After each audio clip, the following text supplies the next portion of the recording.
खासकर संसदीय बोर्ड के अध्यक्ष एक अहमियत पद पे बैठे हुए उपेंद्र कुशवाहा जी ने ये बात अगर कही है, मैं समझता हूं कि ये बहुत गंभीरता पूर्वक इसको लेना चाहिए।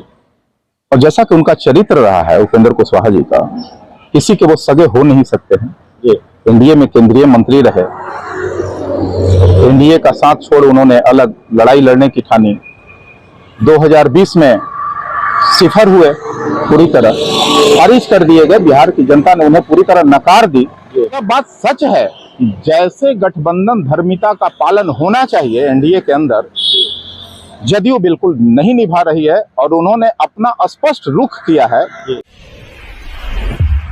नमस्कार, आप देख रहे हैं डी न्यूज और मैं हूं अभिषेक मिश्रा। क्या बिहार की सियासत में कोई बड़ा खेल होगा? खेल पर सवाल, खेल की बात अक्सर होती है जब बिहार की राजनीति पर बात करते हैं। रोज ताजा बयान, रोज नए नए बयान, रोज नए नए घटनाक्रम, उन बयानों और उन घटनाक्रमों से उपजा हुआ रोज नया नया सवाल। आज भी एक सवाल है और आज सवाल यही है कि 2024 के विधानसभा चुनाव से पहले या 2025 के लोकसभा चुनाव से पहले नीतीश कुमार का रिश्ता बीजेपी से टूट जाएगा। ये सवाल इसलिए है क्योंकि जेडीयू दोस्ती की गारंटी लेने को तैयार नहीं है। जेडीयू संसदीय बोर्ड के अध्यक्ष उपेंद्र कुशवाहा ने कहा है कि 2024 और 25 की गारंटी, भविष्य की गारंटी कोई नहीं ले सकता। और यही नहीं, उपेंद्र कुशवाहा ने बीजेपी पर ठीकरा फोड़ा है। जिस तरह से जेडीयू बीजेपी के बीच टकराव की स्थिति होती है, दोनों दलों के बीच वार पलटवार होता है, इसको लेकर भी। तो हमारे साथ उस पार्टी के मुख्य प्रवक्ता मौजूद हैं जो पार्टी लगातार ये दावा करती है कि बिहार में मध्यावधि चुनाव होगा, जो पार्टी लगातार ये दावा करती है, जिस पार्टी के सुप्रीमो लगातार ये दावा करते हैं कि बिहार में जेडीयू बीजेपी की दोस्ती टूट जाएगी। लोक जनशक्ति पार्टी रामविलास चिराग पासवान की पार्टी के मुख्य प्रवक्ता राजेश भट्ट हमारे साथ हैं, पत्रकार भी रहे हैं, इसलिए सियासी घटनाक्रमों को बहुत बारीकी से समझते भी हैं। आज एक बयान आया है सर, जेडीयू के जो संसदीय बोर्ड के अध्यक्ष हैं उपेंद्र कुशवाहा, उन्होंने कहा है कि कोई गारंटी नहीं है, भविष्य की कोई गारंटी नहीं लेता। आप जानते हैं, आप पत्रकार भी रहे हैं, अब आप राजनीतिज्ञ भी हैं, कि इसका अपना एक मतलब होता है इन घटनाक्रमों के बीच। जो घटनाक्रम जेडीयू बीजेपी के बीच है, इससे पहले विजेंद्र यादव जो बड़े नेता हैं जेडीयू के, जेडीयू कोटे से मंत्री हैं, वो कह देते हैं एनडीए में पहले जैसी बात नहीं रही। तो लगातार इस तरह के बयान सामने आ रहे हैं। देखिए, जिस तरह से एनडीए में अंतर्कलह चल रहा है और खासकर संसदीय बोर्ड के अध्यक्ष एक अहमियत पद पे बैठे हुए उपेंद्र कुशवाहा जी ने ये बात अगर कही है, मैं समझता हूं कि ये बहुत गंभीरता पूर्वक इसको लेना चाहिए। और जैसा कि उनका चरित्र रहा है उपेंद्र कुशवाहा जी का, किसी के वो सगे हो नहीं सकते हैं। एनडीए में केंद्रीय मंत्री रहे, एनडीए का साथ छोड़ उन्होंने अलग लड़ाई लड़ने की ठानी। 2020 में सिफर हुए, पूरी तरह खारिज कर दिए गए। बिहार की जनता ने उन्हें पूरी तरह नकार दी। सत्ता से बाहर ये रह नहीं सकते हैं, सत्ताजीवी लोग हैं। सत्ता को लेकर उन्होंने पुनः जो है जदयू की शरण ली।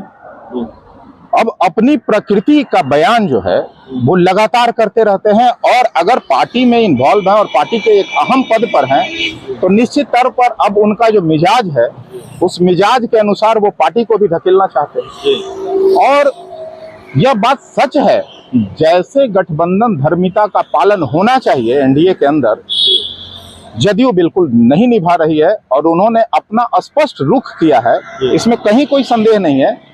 इसी बात को लेकर हमारे पार्टी के राष्ट्रीय अध्यक्ष आदरणीय श्री चिराग पासवान जी हमेशा कहा करते हैं कि बिहार में अवश्य मध्यावधि चुनाव होगा। बीजेपी निभा रही है गठबंधन, ऐसा रस्सा कसी, मैं किसी की बात खास पार्टी की बात मैं नहीं कर रहा हूँ। नहीं, आपने कहा जेडीयू नहीं निभा रही है, जेडीयू के लोग कह रहे हैं ना जी। मैं कह रहा हूं कि गठबंधन धर्मिता का जब पालन गठबंधन धर्म में है, तो सभी पार्टियों को समान रूप से एक दूसरे के सहयोगी भूमिका में आना चाहिए और कुछ कटु आलोचना या कड़ा बयान कोई नहीं देना चाहिए। सरकार की प्राथमिकता ये होनी चाहिए कि बिहार की समस्याओं को कैसे हम सुलझाएं। अभी ये अपनी ही समस्याओं को सुलझाने में लगे हुए हैं। आप देखिए, बिहार में अभी सुखाड़ की स्थिति है, बिहार में दलितों की हत्याएं लगातार आम हो गई हैं, लूट की घटनाएं बढ़ रही हैं, भ्रष्टाचार की चरमोत्कर्ष पे, पराकाष्ठा पे भ्रष्टाचार अभी स्थापित हो गया है। अब बताइए कि ऐसे में गठबंधन की रस्साकसी बिहार वासियों को क्या दे सकती है?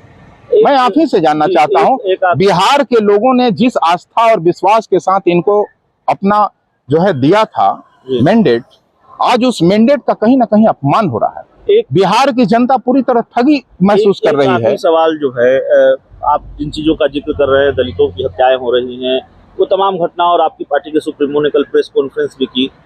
बिहार में आरजेडी प्रमुख विपक्षी पार्टी है, तेजस्वी यादव नेता प्रतिपक्ष हैं, उनसे भी कोई उम्मीद है? आपको क्या लगता है विपक्ष अपनी भूमिका, जो प्रमुख विपक्षी पार्टी है वो? देखिए, मैं किसी पे कोई कड़ी प्रतिक्रिया नहीं देना चाहता हूं। कौन पार्टी क्या कर रहा है मैं उस पर कोई जाना नहीं चाहूंगा। हम लोग केंद्रित हैं अपनी पार्टी को लेकर, अपना जनाधार को लेकर, और जिस तरह हमारे राष्ट्रीय अध्यक्ष बिहार के दुख सुख में तमाम बिहार वासियों के साथ खड़े हैं, निश्चित तौर पर हमारी पार्टी के प्रति जो जनाधार बढ़ रहा है, समर्थन बढ़ रहा है, आदरणीय अध्यक्ष, केंद्रीय अध्यक्ष के प्रति जो लोगों का भरोसा बढ़ता जा रहा है दिनों दिन, ये आने वाले दिनों में एक बेहतर संकेत और सुखद संकेत देने वाले हैं। मैं इस बात की जरूर गारंटी आपको दे रहा हूं। तो चलिए, हमारे साथ लोक जनशक्ति पार्टी रामविलास के मुख्य प्रवक्ता राजेश भट्ट थे, और उनसे बातचीत कर रहे थे। कुछ सियासी सवाल, और सियासी सवालों पर ही बात होगी, जाहिर तौर पर एक राजनीतिक दल के मुख्य प्रवक्ता से बात होगी। तो इस इंटरव्यू में इतना ही। बहुत बहुत धन्यवाद।